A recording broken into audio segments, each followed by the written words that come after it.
Oh man, the Cold War is amazing. I could go on for days about this geopolitical struggle for global domination. But I won't.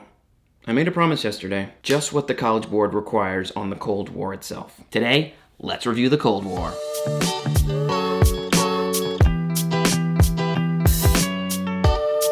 No matter how many examples or stories or ideas or clashes or near-death experiences that humanity faces that your teacher went over in this unit, hell, your teacher may have even had you duck and covering under your desk, there's just not that much to know here. Kind of like the World Wars, there's just not that much to know about the Cold War. Let's take a look. 8.2 really just wants you to know what the Cold War was. They say to explain the causes and effects. Then they tell you it was a clash of the democratic capitalist United States and the authoritarian communist Soviet Union. And then they tell you to know about groups like the Nonaligned Movement that offered an alternative to the United States and the Soviet Union worldview. And that's it. So let's run through those three real quick. First, the causes of the Cold War. Unlike World War I, it's not just assassination, then war. So here's a couple real quick reasons as to why the Cold War started. Alliances.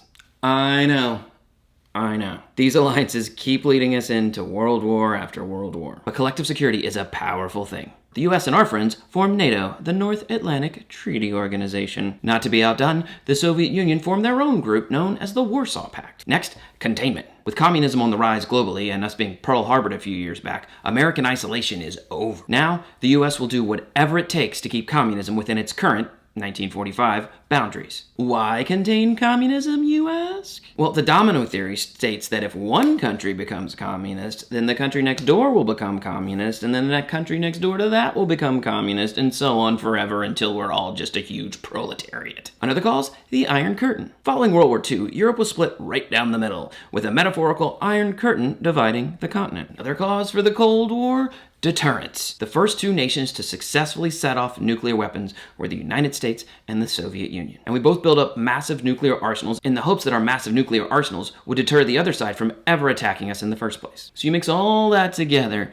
you bake it in an oven for 50 years, and you got yourself a Cold War. Second, let's meet the two sides. This part's easy. You met the United States and our capitalist democracy back in Unit 5. And you recently met the authoritarian communist state of the Soviet Union back in Unit 7. And with fascism mostly gone after World War II, it's these two diametrically opposed worldviews that shape the Cold War. Third aspect of the Cold War, the non-aligned movement. Not everyone fits into our American or Soviet worldview. A new group has emerged, a group that is not aligned with either side. They call this movement the non-aligned movement because they weren't aligned. So don't necessarily think of the Cold War as A versus B. There's a C group. The non-aligned movement was a fairly large third party with Egypt and India and Ghana and Yugoslavia. So that's the framework. There are three teams: the United States, the Soviet Union, and the non-aligned movement. And how these three interweave after World War II is the story of the Cold War. But what are the effects of the Cold War?